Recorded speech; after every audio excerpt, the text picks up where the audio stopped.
Does dermaplaning help with wrinkles and acne scars? How do you perform dermaplaning at home? Today, we're talking all about dermaplaning. I'm going to share with you guys my step-by-step as well as answer some frequently asked questions and misconceptions around dermaplaning. Hi, my name is Dr. Jenny Liu. I'm a board-certified dermatologist and welcome back to my YouTube channel. If you haven't, I would love it if you can give this video a thumbs up and smash that subscribe button. So dermaplaning, or you can also think of it as skin shaving, was initially described in the 1970s, really done by, physicians, plastic surgeons, professionals using a blade or a machine that essentially shaved off the top layer of the skin. Nowadays, when we think of dermaplaning, you can do it at home using certain dermaplaning tools or even like an eyebrow hair shaver. It can also be done professionally and often is done in the aesthetic setting. So in medical spa, at your dermatology office, often using a real blade that can achieve better results.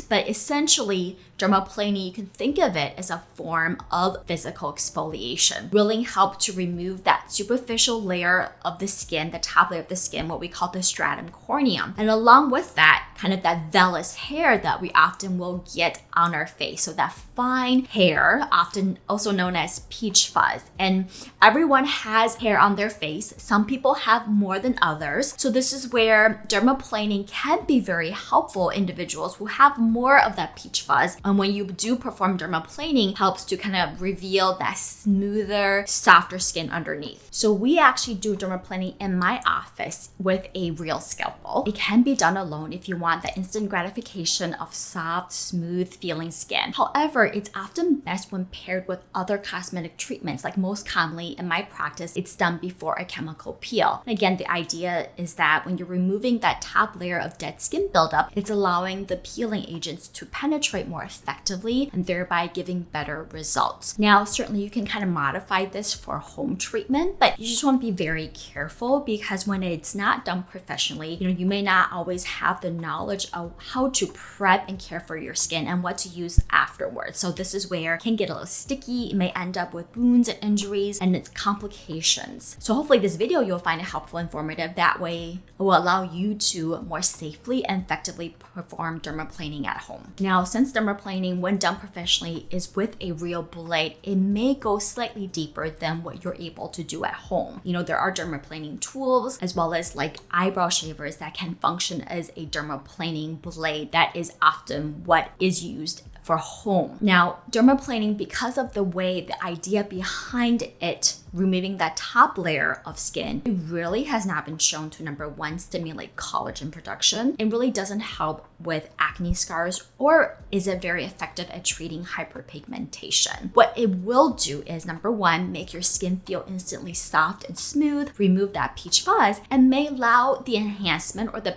better penetration of your skincare products that is used afterwards. So essentially, when you are doing this at home, have the mindset essentially that dermaplaning is a way of physical exfoliation. So similar to a facial, like exfoliating scrub, it basically just helps to remove that top layer of dead skin. But because you're also removing some of the vellus hair, your skin is gonna feel a lot softer and smoother compared to a traditional facial scrub, for example. So individuals that may benefit from dermaplaning are those who want kind of the instant gratification, looking for smooth, soft skin instantly, maybe before an event, or just doing it on a regular basis to kind of help with skin radiance and reduce dullness. I think, depending on other products you are using in your routine and your skin type, the frequency is where you just have to understand your skin best and determine what is best for you. But in general, thinking of dermaplaning as a form of physical exfoliation, I would say no more than 1 to 2 times a week. And if you're already using a chemical exfoliant, then you certainly want to maybe limit the amount of dermaplaning that you are doing. And along the same line, dermaplaning is really not ideal for when, number one, your skin barrier is compromised, you have irritated skin, you are breaking out in acne. You really should not be shaving over those areas that can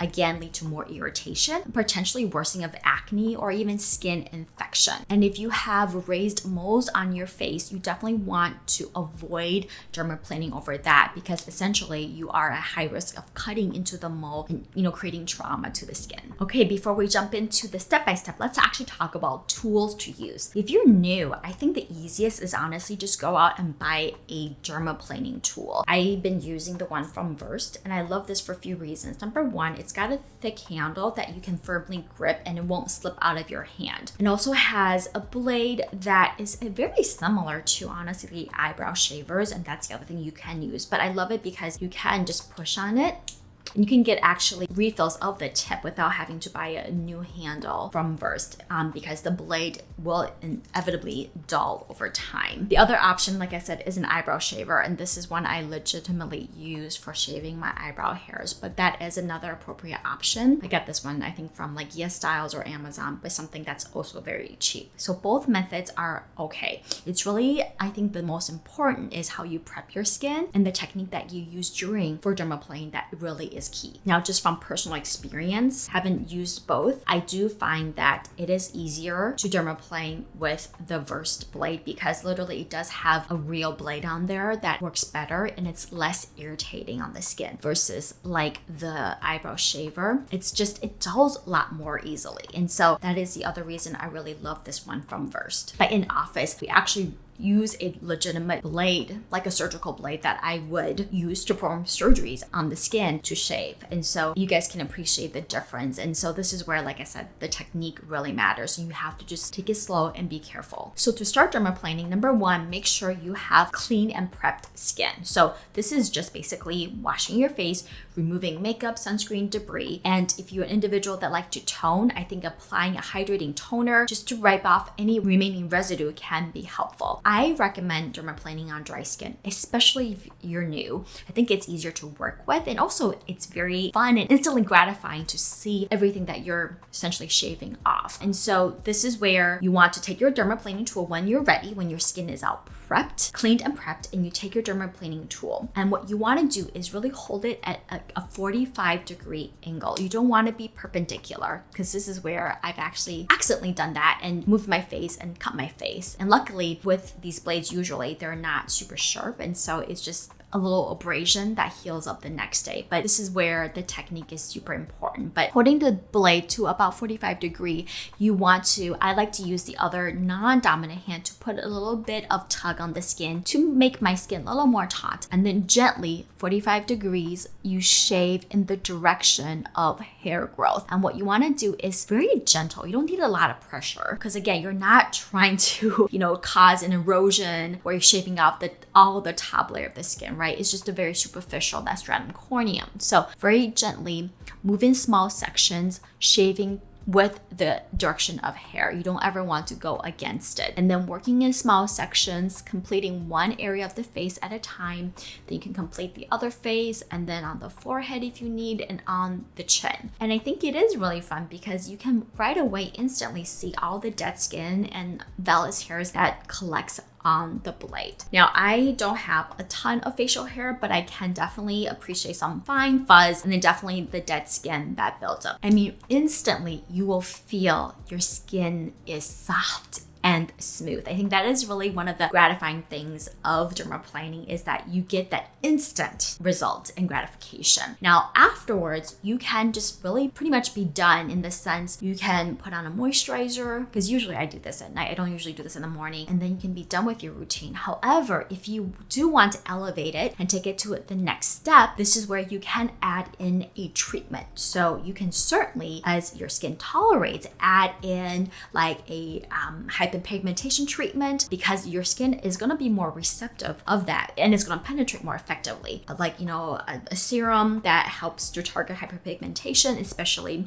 if that's like a concern you're battling. Or say you can even, as tolerated, apply a chemical exfoliant on there. So, physical and chemical exfoliants, like I said, this is what we do in office professionally. I think certainly can be done at home. You just have to be very careful. So depending on your needs, hyperpigmentation treatment, another chemical exfoliant, or just a basic hydrating serum is usually what I like to do. And then finish halfway through moisturizer and you can be all done. Now, I think if you want to apply a topical retinoid, you can certainly do that. You just have to really see how your skin feels. And if things burn, then, you may want to hold off on any additional, active ingredients the next day or so until your skin feels better. And certainly if immediately after dermaplaning, you notice that your skin is slightly red and irritated, I probably wouldn't recommend applying any actives aside from a moisturizer to reduce the risk of further irritation. All right, a few more additional things. Number one, if you are super duper sensitive skinned and want to try dermaplaning at home, you may want to consider number one, holding off on your topical retinoid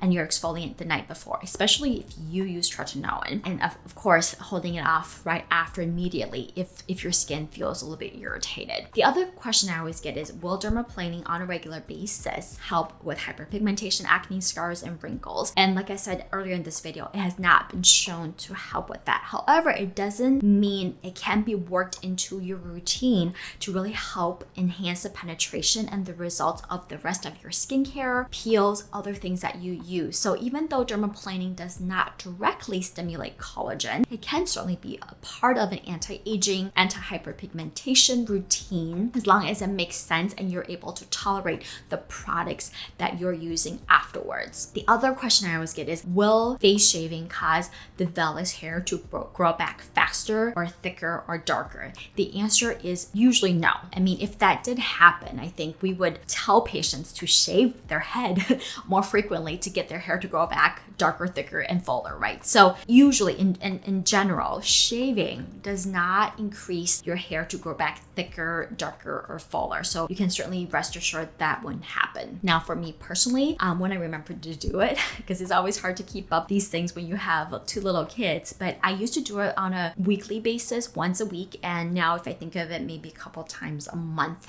or every few months. Even though dermaplaning itself has not been shown to stimulate collagen, help with acne scars, hyperpigmentation, it can certainly be a part of that routine for you, especially because we know it can help enhance the penetration of your other skincare products and treatments. So it just have to make sense for you, right? But as far as the frequency, like I said, I would say no more than once a week, especially if you're already using a chemical exfoliant, and certainly can be combined with your chemical exfoliating treatment together as tolerated. All right, guys, I hope you found this video helpful, informative in teaching you how to perform dermaplaning at home. Let me know in the comments below if you have any other questions that I did not think of or answer. Again, thank you so much for watching. I will see you guys next time.